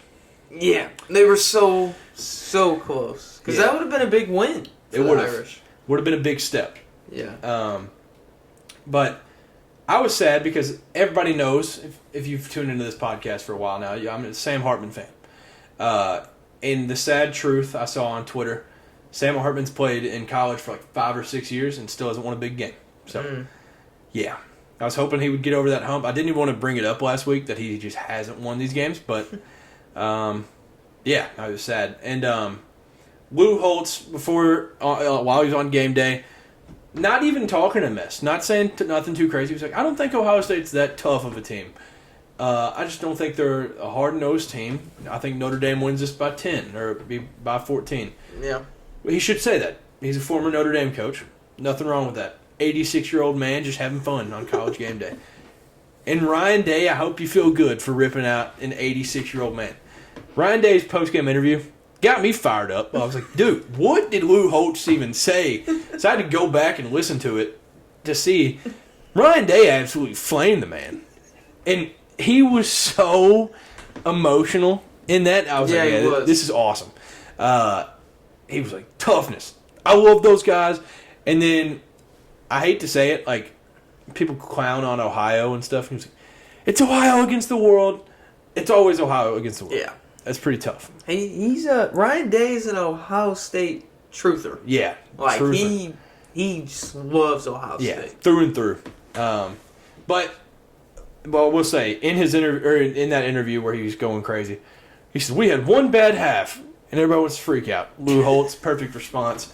Lou Holtz today came back, and he was like, oh, I guess he forgot about Michigan the last 2 years, or like Georgia, or other games that they've lost since Ryan Day's been the head coach. So, yeah, bad quote from Ryan Day. 86-year-old man still got it. He can still fight back. Yeah, he still got it. But Lou Holtz, respect to him, because he was like, if I'm his motivation, so be it. Have fun with it. Yeah. And I was like, all right, yeah, that's a coach. But, yeah, now Ryan Day, if y'all haven't seen his interview, go look it up. It'll get you fired up. It will. Like a Monday morning, instead of like a pot of coffee, just watch that and you're good. You'll be fine. Yeah, it rocked. As for Kentucky, and we'll talk about the Vols right after this. So the Cats went to Vandy, first conference game. We got to play in the construction zone, so that was fun. The Jumbotron or whatever hanging by a crane still, so that's awesome. Nice. We get to go to the tent to get ready. But I don't know if it was Kentucky fans or Vandy fans, but fans came dressed as construction workers. So that's hilarious. Nice touch. There had to be Kentucky fans do that. Probably. That's funny. That's awesome. I like that. But it was so weird. So I've talked about it multiple times, and we texted before it. You said if y'all could just have your second half team play the whole game, you'd be fine. Well, obviously, we've been good second half the whole year. The first quarter, 24-0 start. We just dominated straight off the bat. And then from there, it was like, okay, what are we doing? So we switched it. We sold our second half for a good start. So we ended up winning 45-28. The score was a little deceiving. Like, they scored one of those bullcrap touchdowns. And, like, so I'm not too worried about them, like, putting up 28. There were some, like, little things that if you watch it, it's like, all right, their offense wasn't too well against us. But the first two drives out of the half. Were you able to watch this game? It was the noon slate. So yeah, a little bit. I tuned in for a little bit. Yeah. So the first two drives out of half. If you gave me those two drives and took the rest of the game away, I would have thought we lost by 1,000. The first one, I don't remember the first play right out of the bat, but we throw like a 10-yard out route, first down, Dan Key drops it. Then 3rd and 10, and we throw it right across the middle of the field. Jordan Dingle hits him in the chest, drops it. So we got a punt. Get the ball back, and then this is embarrassing. You would have thought this was like a circus act. Devin Leary, I think this is where, he drops the snap and then just gets sacked, I think. The next play, our center steps on his foot, and he just falls. So then there's that, and then the third and 10 or like 3rd and 15, he probably throws it 45 yards over our receiver's head. So yeah, it was like actually the worst like span of play. I was wow, what is happening? But Will Shepherd, that was the guy I was worried about. To me, he's a top 3 receiver in the SEC, and he had like 1 catch. So yeah, I was excited. I like that. But what is your thoughts on the Dane Key Moss? Dane Key hadn't played great so far this season. Had like a 40-yard Moss. Perfect spot. Caught it on him. You got to do it. You got to stand up. And he taps his head, which I thought was classic. Initially, I was like, wow, why did he do that? Why? But I was like, you know what? In the moment, it'd probably be hard to not. I was like, so do you think, like, he's probably 19 years old. I was like, just giving head taps? Yeah. So at first he was like, yeah, like doing it to himself. And then he went up to the guy and did it. And I was like, dude, that's gotta be the ultimate troll. He just tapped them on the head. Yeah. Dude, those plays like that, like, you black out. Yeah. Really. You really do. Like, you're just hype. It's in the moment. Like, you could probably go back and ask Stanky right now, and he'd be like, dude, like, I don't know. I was hyped. Yeah. Like, he definitely got ripped, like, right away. Like, as soon as he went to the sideline, Vince Marrow and Mark Stoops got right up in his face and pointing at him. It was like, you don't do that, yeah. Yeah. But like you said, you just black out. Like, you do. just gotta... You get into it. It's like when you get, like, an and one or you, like, dunk on somebody in basketball or something. Like, you're just gonna say something that, like, you probably won't even, like, know that you said. Exactly. Say some crazy stuff. So, like, yeah, it'll happen. That stuff happens. But Maxwell Hairston, dude had a day. So he had 2 pick sixes and then 3 pass breakups and 4 tackles. But he was the first Wildcat ever to get 2 pick sixes in a game. And all that resulted in an SEC Defensive Player of the Week, which I think was well-deserved. With it. A lot of players dream of getting a pick six. He got 2 in one game. Yeah. And the first one was just the smoothest pick six I've ever seen. So it was like the pass rush where it was getting to A.J. Swan. He just like threw it and he was like, yep, gone. I was like, that was sick. But, yeah, and then there was also a third pick in this game that doesn't get a lot of shine. I think it was Derek Jackson. He ended up picking it, and he was getting drugged down by the feet. Nobody's around him except Andrew Phillips, another DB for us, and he just tosses the ball to him, and he runs for like 45. I was like, all right, yeah, that's sick. Yeah. So I thought that was going to be a pick six too, but he got tackled like the 20. But yeah, it was just awesome. And so this was, once again, Stoops in his press conference said, this is the 4th straight game where we've won and covered the spread, and the scoreboard looks good, but I'm still peed off. So, and I think that's a lot of Kentucky fans, because it's just like, what are we like? But Matt Jones tweeted this: Kentucky won and once again covered. The Cats scored 45 and beat a team that beat us on our home field last year.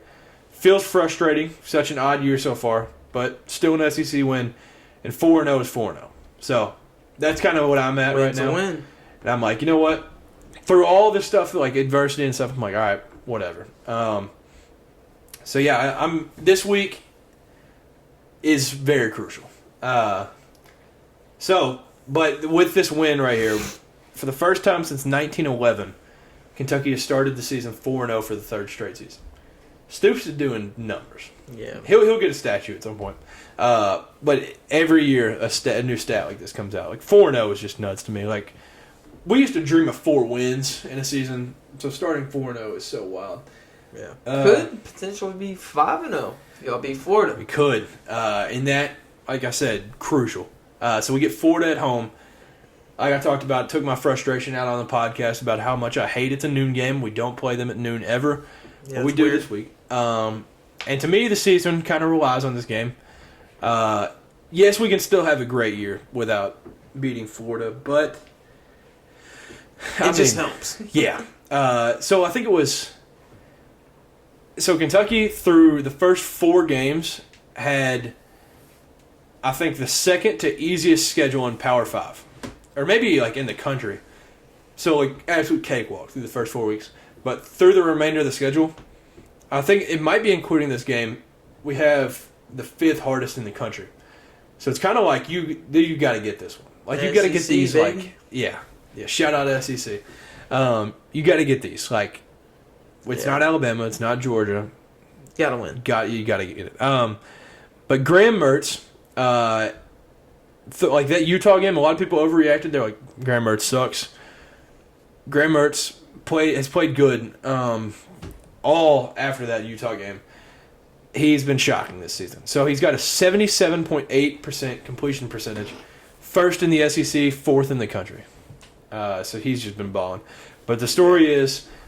And it has been the last couple of years, they're running backs. So they got Montrell Johnson and Trevor Etienne, and it's just a 2-headed monster. And so that's where I'm nervous. We have a good defensive unit on the front, but I'm nervous. I'm nervous for the game. Yeah, this Florida team this year is a team that'll just come out and try to smack you in the mouth. And they did that.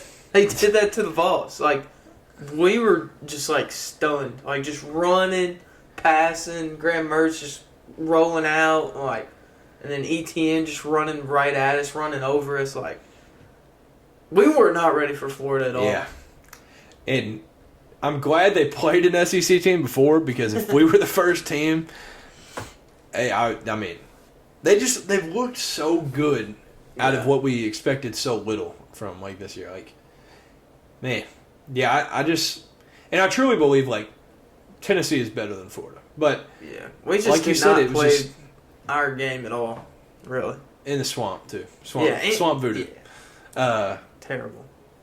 But no, I mean, like, Florida's just, like you said, they just smack you in the mouth early, and then they haven't, like, the Utah game, it was his first game, whatever, like, Graham Mertz had some good plays in that one, but, like, since then, they've just looked really good. Mm-hmm. So I'm nervous, but it's insane that I can say this right now.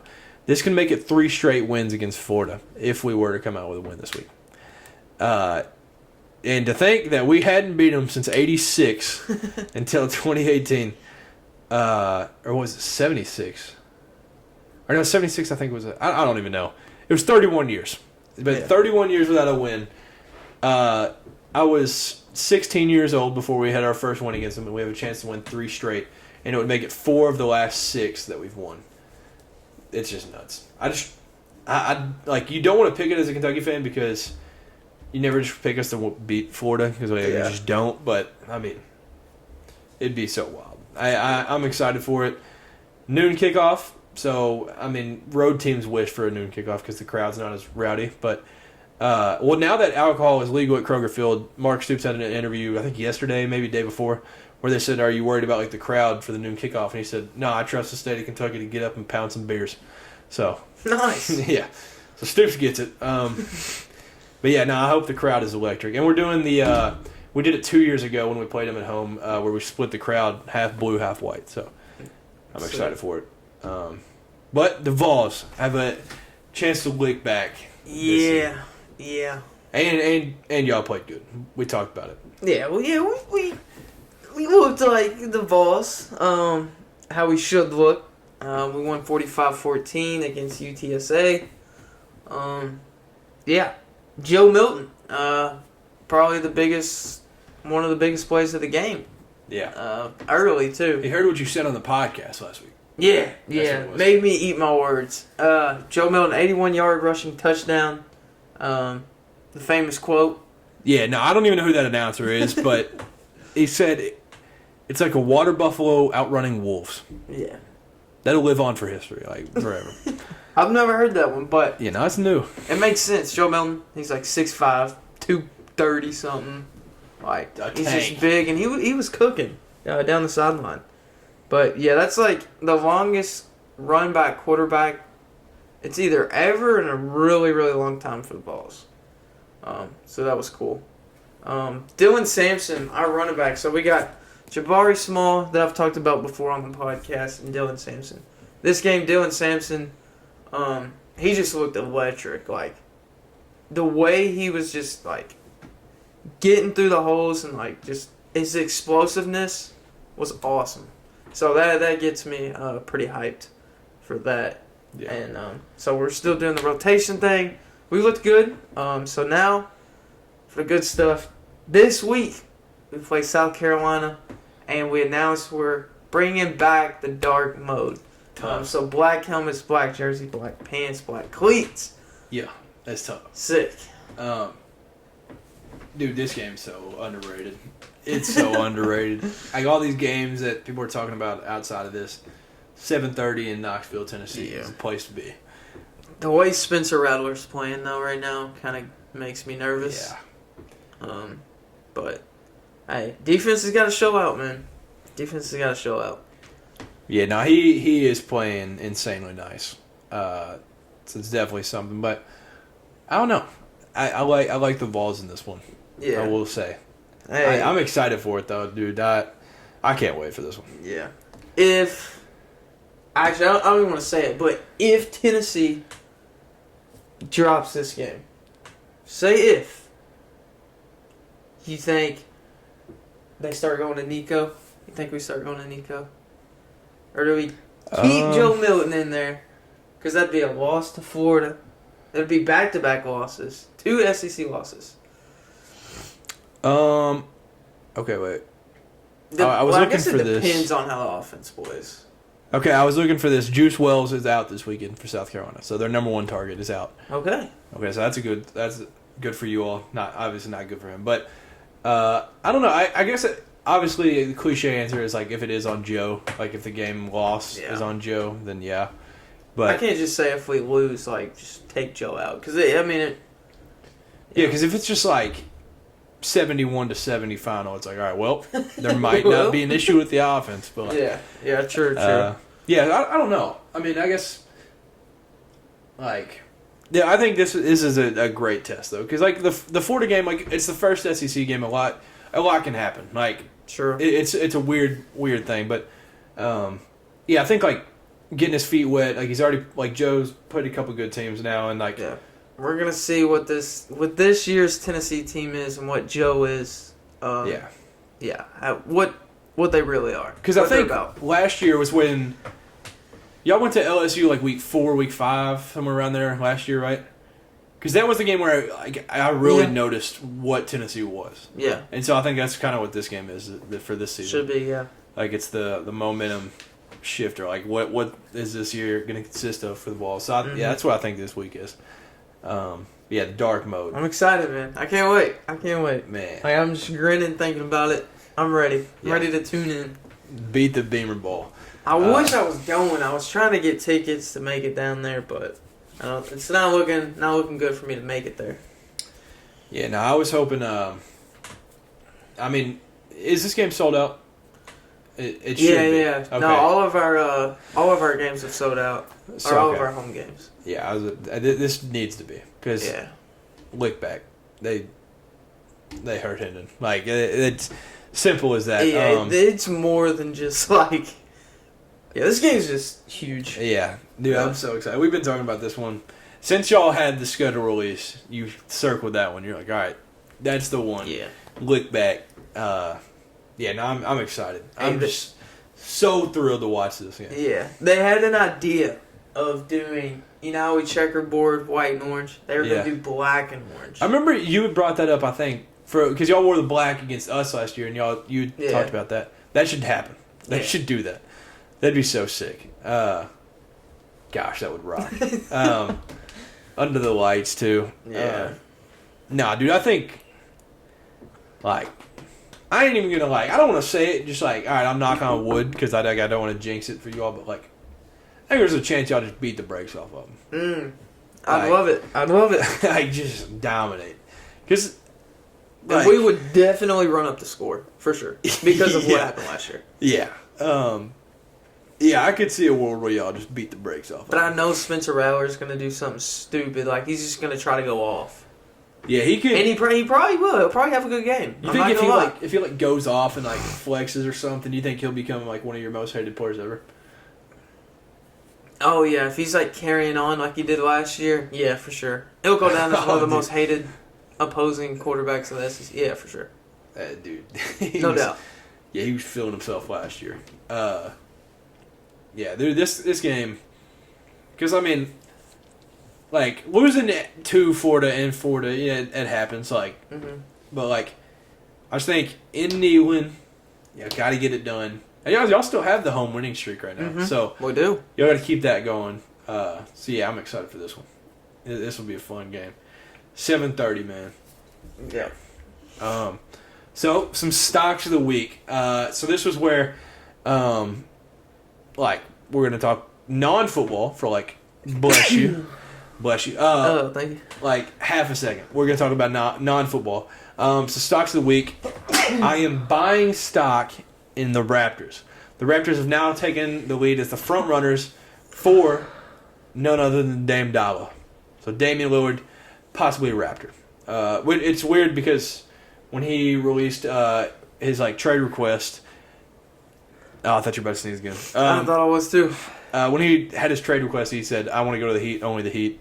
Don't talk to any other teams." But I guess it's carried on so long that the Bulls and the Raptors have gained some weight. So the Raptors are now the favorite. Yeah. I will be buying stock in the Warriors' chemistry. Yeah, no, this is good. This is good. Yeah. So the Warriors signed Rodney McGruder? Yep. Okay, I butcher names all the time, so gotta double check. So they signed Rodney McGruder, and Back in 2020, man. yeah, back in COVID, Clay Thompson said, "This dude might be out the league soon. He's probably mad about that. Who knows?" Yeah, so little shots taken. Like, that's just got to be awkward. Like, Yeah. the second they meet, what do you even say? Like, hey, man, I didn't mean that. Like, COVID, forget it. Yeah, Like, like if you're Rodney, like, what do you say? Yeah. Like, you just come up to him and be like, "I'm still here." I don't know. Yeah. That's honestly a flex. But, hey, who's still in the league? Like, Yeah.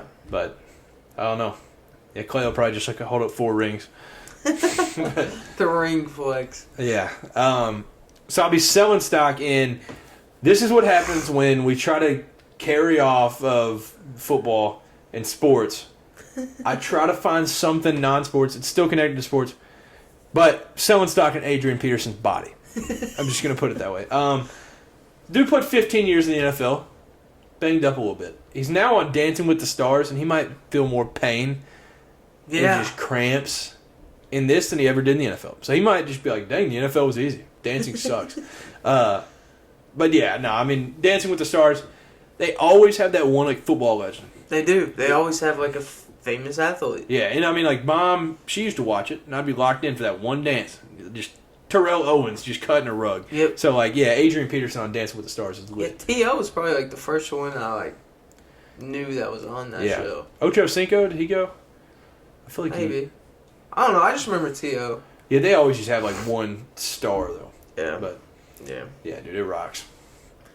I will be selling stock in pumpkin spice, man. I'm not the biggest pumpkin spice fan, but all the girls are going to be going to Starbucks bright and early in the morning. Yeah. Starbucks workers are going to be working hard, as you said earlier. Yeah, not even dripping sweat by 9. And getting their pumpkin spice. They see one leaf fall, it's pumpkin spice. One season. leaf fall, or it's under 70 degrees, pumpkin spice ASAP. Yeah. Just pumpkin spice is, I love this time of year. It's my favorite time of year, even though my allergies are kicking my butt right now. But, it's pumpkin spice is 50-50. Overrated. Yeah. We'll put it that way. I would say probably unpopular opinion because I know how some people feel about it. I don't like Halloween. Really? I'm not. You don't like spooky season? No. I'm just not a haunted house guy. And this I've already been. glorified Easter. They're just giving you a bunch of candy. Like, yeah, it's not for me. No, I love the fall. Like, fall craps on every other season. But like, true. I don't get it, man. And then as a kid, you turn on Disney and you still get scared. Like, I was heated. I'd be like, "Dang it, dude, it's October." So yeah, I used to get heated. They scare me. Like, as a kid, man. Yeah, I'm not a big fan of Halloween. It'd be, I don't know how many holidays there are, but towards the bottom. Yeah. Yeah, I mean, it's at the level of St. Patrick's Day. Yeah, I'll go that far. You don't like St. Patrick's Day? No, it's just like glorified, just like drink. That's what I like. True. Wear green, drink. A reason to yeah. So I don't drink. So like it's just for me. I don't do scary. makes sense. I don't drink. So that's why they towards the bottom. Yeah. I just like Halloween because I know that just means camping season and campfires. Campfire, yeah. It's just best time of year. Yeah, Halloween, like, it means football and basketball are in. Well, yeah. So that just rocks. Like, you just get... rocks. That's so sick. And October baseball. Oh, yeah. Like, elite. So, that's so sick. So, we'll talk a little college football week 5. Also, we don't really talk about the NFL or whatever, like, preview. But we do need to mention that the Bears and Broncos play this week. Yeah. That's a battle. That game will be hilarious. Yeah, that game. It won't even be good or bad. It'll just be funny. Yeah, it'll be like that video of like all the dudes hooping at that park where they just keep like passing, like throwing it like brick, airball. Like, yeah, it's totally what it's gonna be like. I don't even think you can talk about who wins this. You got to say who loses, because that's what it's gonna be a battle of. The battle of who is worse. Yeah, this game is gonna be nuts. It's gonna be like a 3-2 final. Yeah, I can't believe the NFL gave us this game this season. But college football, week 5. Friday night, get ready. Number 10, Let's Utah, go. and number 19, Oregon State. So we got a ranked matchup on a Friday. Corvallis is going to be rocking.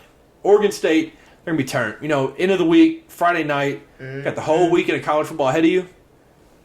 Turn up. So it's going to be rocking. And I'm taking Oregon State in this game, 37-30. Okay. I'm actually going to take Utah in this game. You know, I'm going to stick with them. I've stuck with them so far this year.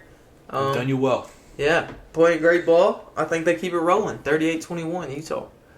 Then we got number 8, USC travels to Colorado, which I would venture to say probably USC fans have never worried about Colorado on the road or at home until now. We both will probably be going USC. I'm going USC 48-37, high scoring. Both defenses don't do too well. Yeah. Who you got? I got USC as well. I got a little more of a point difference or spread. I got 42-24 USC. So one of the things that's like week this week, Travis Hunter. Obviously, when you're just a football dude, you just want to play. Travis Hunter called Dion. He was like, I need to play this week. I'm not taking no for an answer, which is a crazy thing to say to your head coach. I'm not taking no for an answer. But then Dion, it's a long quote, but shortened up. He said, your future is brighter than mine ever was. Relax and get healthy. I love you. Players first. Players first, coach. That's awesome. So, yeah, now that clip, if you haven't seen it, look that one up. Like, it's just so cool. He's like, I care about y'all more than I do this game. But, yeah, now I'd venture to say we probably won't get Travis Hunter.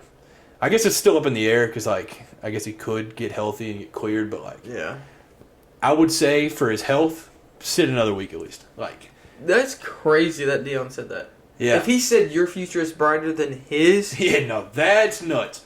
From what Dion did in the NFL, like that, like he's literally the greatest corner of all time. Definitely. And he's like, your future's greater than mine. Like, oh, okay. Like, what is like?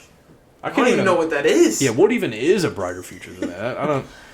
That's nuts. Yeah. That's insane. That's saying a lot. Saying a lot. Yeah, high praise. Then we have ranked Kansas, not basketball. Number 24 Kansas travels to Austin and faces number 3 Texas. Yeah. I'm going Texas 41-17 in a blowout. Yeah, I like it. I'm going Texas as well. 49-28. Yeah, so it'll be back-to-back years where Kansas, they started out 6-0 last year, and now they're 4-0 this year, and then it'll drop off. Yeah. But, yeah, so Texas big in that one. Number 13 LSU at number 20 Ole Miss. I'm taking Ole Miss in this one. So LSU beat the brakes off of Ole Miss last year when they had all their stuff rolling. LSU was like a brick wall. And so I'm taking Ole Miss at home in Vaught Hemingway 38-28. Okay. I'm taking LSU 31-24 by a touchdown. Yeah, I like LSU. Jaden Daniels playing great. Yeah. That'd be a huge win for LSU too. So now to game day. The first time game day has ever been in Durham, North Carolina. So there was, I think, including Duke, there were 7 left. So now there's 6 left. I don't remember all of them. Illinois, Cal, Rutgers. I'm trying to remember the other ones that haven't had game day. I would venture to say those 3 probably won't ever get it. They'll have to have a glory year. Rutgers probably had a chance in the 2000s, but yeah. Now Duke is getting it done though. So in Durham, number 11 Notre Dame at number 17 Duke, which is the highest ranking Duke has ever had in school history. Notre Dame's a 5.5-point favorite, and I'm taking Notre Dame on the road 27-10. Yeah, I agree. I'm taking Notre Dame 24-10. So overall, Notre Dame has a 5-2 record against Duke, and the last time they played was 2020, and Notre Dame had a heyday in that one. Yeah. But like I said, Duke is ranked the highest they've ever been ranked, and if they can just avoid a blowout at home, I think this magical run can continue. If they just lose, if they keep it close, you kind of sweep this under the rug and then keep going with the ACC. So I think if they want to have their magical run and crazy year, they got to just keep this one respectable. Depending on how you feel, how good Ohio State is. Seeing Notre Dame being able to compete and almost win that game, I got to take Notre Dame in this one. Yeah, that's how I am too. So to wrap up the show, a couple different things. For NFL-wise, Usher announced as the Super Bowl halftime performer. So, Isn't I think Usher like old? That's kind of what I was saying. I was thinking like if this was the 2000s, I bet people would have went nuts. Oh yeah, for sure. Super Bowl. Let's see. Usher whatever is number that would have been. 44. Wow. All right. Yeah. I mean, maybe he still got it. Nice. What would you say your favorite Usher song is? I think there's one that's like, Stand Alone with Ludacris. Yeah. Everybody knows it. Yeah. Yeah. Yeah, that one. That one is an electric song. Like, you can just turn 3 seconds in, you'll have everybody jumping. So that one is amazing. It's like the ultimate club song. It really is. Let me see if I can find... I don't even remember what it was. Yeah, it would have to be up there for me. Like last year, I think we did talk about Rihanna, like what her best songs were. Rihanna just had straight heat. Usher, I don't know many. Like I know like a 3 to 5, but like I think Usher's just gonna be sick though. Like I'm assuming they'll probably get somebody else because like I don't know if Usher can carry on a whole Super Bowl halftime show by himself, but yeah, maybe. Yeah, now Usher, I think it'll be electric. Yeah. I wonder how they pick those people, like, for halftime. Like, I don't know. I don't know if they, like, reach out or, like, those people would reach out to, like, the NFL. That's and what I'm saying, like, yeah. I'll do it. But, I mean, yeah, this probably helped Usher because he's kind of, like, just faded. He's just not as big now. So, yeah, they get paid pretty good for performing at halftime, don't they? I thought it was for free. Oh. Isn't it? Well, I don't know. Maybe that was just a rumor. I don't know. I was thinking it was for free, honestly. They should get a bag, though, I feel like. I'm assuming they get a bag. Let me see. How much do these Super Bowl... How much do Super Bowl halftime performers get paid? The NFL pays for all expenses associated with putting on the halftime show, including travel costs. In fact, there's no payday at all. Wow. That's so maybe kinda wild. it's just like A publicity thing. Yeah. Just get your name back out there. Cool. Yeah, no, that's sick. But another college football thing that we wanted to throw in at the end. So, obviously, the Pac-12 has just continued to, like, set their history or whatever. Like, they had 8 teams ranked in the top 25, blah, blah, blah. Now in the AP poll, they have 4 teams from the Pac-12 ranked in the top 10 for the first time in conference history. So they're just going out with an absolute bang. Yeah. So they just continue to set history for them. And lastly, we may have seen Joey Votto, Joseph Daniel Votto's last game at Great American Ballpark. I hope not. I hope this is all like one of those things where he's like, blah, blah, blah, and then comes back and does a farewell tour. I hope he does that. Yeah, like one more year. There's a lot of signs in that game that did not look good for that. So they had that where they turned off the pitch clock and all that, and he stepped out of the batter's box and waved.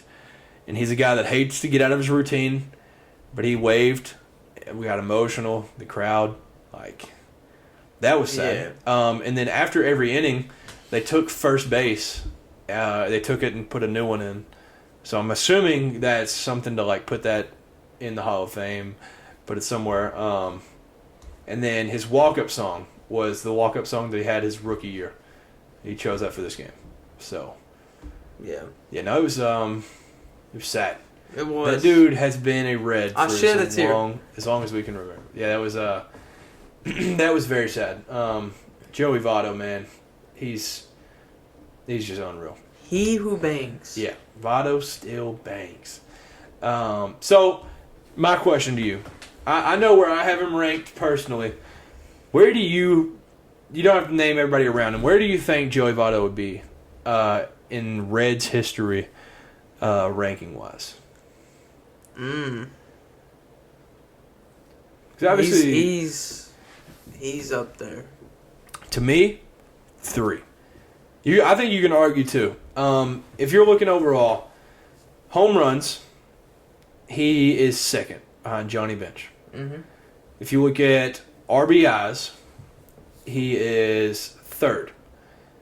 If you look at, you can look at, like what hits, P Rose was nuts. But he's top 5 in that. He's literally just top 5 in everything. And so, like, I just feel like there's no way that you can argue this guy's not top 5. But I think he's an easy top 3. Like, he's obviously Reds Hall of Famer, but I think there's no doubt he'll be in Cooperstown 5 years from when he retires, whenever that is. But what would you think about, like, if you saw Joey Votto wear another uniform next year? What would I think? Yeah. If he wore another uniform next year? Yeah. Because he's shown, like, signs that he wants to play, but the way that the Reds made that last home game feel, it felt like... No, there's no way. He would... No, there's no way. I think if he does go, like, one more year, I think Toronto would be cool because he's Canadian. I think it's like if he had to not play for the Reds, so I want him to do one more year with the Reds and do what like Coach K did and just stop at every place and like get your like standing ovation, whatever. But I think if he had to leave, Toronto would be sick, or just somewhere where he can get a ring. Mm-hmm. Like if that man can get a ring, that would just all like the world would just be at peace. Yeah.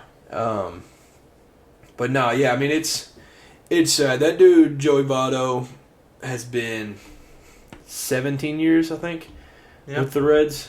So I mean that's our childhood. Like he's been on that team through many styles of play. Like awful, like our early days. Brandon Phillips, Jay Bruce, all them boys. Like he's been there through it all. He's one of the funniest guys. He's a people person. Like he's been perfect for the city. He loves the city. Like man, he's just been awesome. So if it is the end, which obviously the season isn't over, I want him to go out with a playoff run. So hopefully the Reds can get that done. So hopefully the Reds will make the playoffs here. But now, if that's the end, what a career for the Reds, like all timer, and it's crazy that like the kids now or like new Reds fans or something, they're like, oh, I don't get the hype behind Joey Votto, like whatever, like he's not that good or something. They don't know Joey, like Joseph Daniel Votto, legend. The bus driver, he who bangs, he's just sick. So yeah, Joey Votto, if that's it, what an ending, what a way to go out, and got the win that day. So yeah, hopefully it ends with the playoffs. But yeah, you got any last closing things? No, it's a little late. Yeah, or I guess early. Thank you all for tuning in to another podcast. Enjoy college football this week. Enjoy your Bears-Broncos matchup this week, if at all possible. That's going to be an exciting, very enjoyable game. I don't know where I was going with that. Like both teams suck so bad it'll be good. So, yeah, that'll be awesome. So thank you all. Have a great rest of the week. Be safe and peace. Peace.